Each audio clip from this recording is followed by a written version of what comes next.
तर hello, good morning सगळ्यांना. आता वाजले सकाळचे 7:30. म्हटलं चला बाहेर कसं वातावरण आहे बघूयात तरी. बघितलं तर बाहेर थोडंसं नॉर्मल असं ऊन पडलं होतं आणि इतकी थंडी वाजत होती ना. आमच्या इकडं वातावरण बघा असलं आहे, कारण आमच्या इकडे जास्त घरं नसल्यामुळे ना जास्त आम्हाला थंडी वाजते. घराला घरं वगैरे खेटून असले ना तर मग ते जास्त थंडी वगैरे वाजत नाही. आणि इकडं घरं कमी येतं, शेती वगैरे असल्यामुळे ना जास्त थंडी वाजते या साईडला.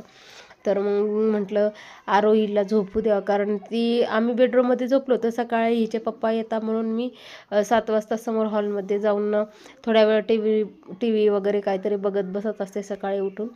तर उठले होते, गरम पाणी वगैरे घेतलं आणि मग बसले होते. तर तेवढ्यात मोबाईल वगैरे बघत बसले, तेवढ्यात आरो आली.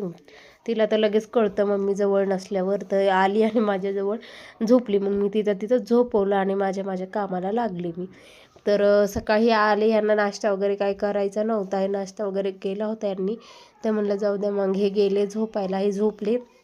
मग माझी सुरुवात केली मी. रात्रीचे भांडे वगैरे होते ते घासून ठेवले होते.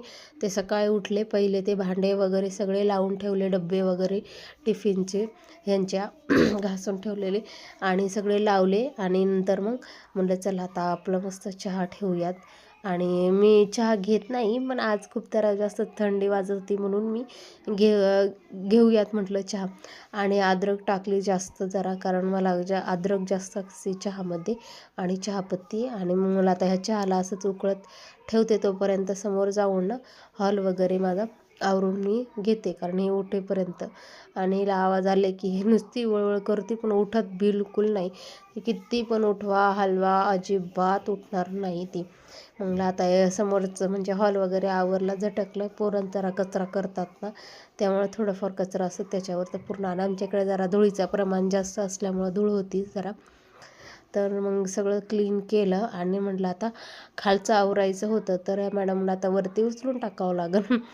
तर उठलं तर तेवढं तिला असं थोडेसे लाड केल्याशिवाय ते जमतच नाही मला. तर सारखं सारखं मी तिच्याजवळ येतच असते.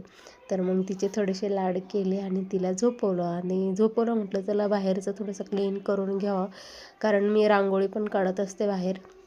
त्यामुळं मग घेतलं क्लीन करायला, बाहेरचं झाडून वगैरे काढलं. आणि नंतर मग रांगोळी वगैरे काढली. मी त्याचा शूट घेतला नाही आहे. आणि तोपर्यंत दरवाजा वाजत होता, मी दरवाजा लावून घेतला होता बेडरूमचा, कारण आरोही काय करते, उठली ना डायरेक्ट तिच्या पप्पाकडे जाते आणि ती नाईट करून आलेली असतात. मग त्याच्यामुळे मी बाहेरनं दरवाजा लावत असते. आणि माझा फुल व्लॉग आहे ना, मी मोठा व्हिडिओ टाकणार आहे. मी बाहेरचं झाडून वगैरे काढलं आणि रांगोळी वगैरे काढून घेतली, तर बघा तुम्ही.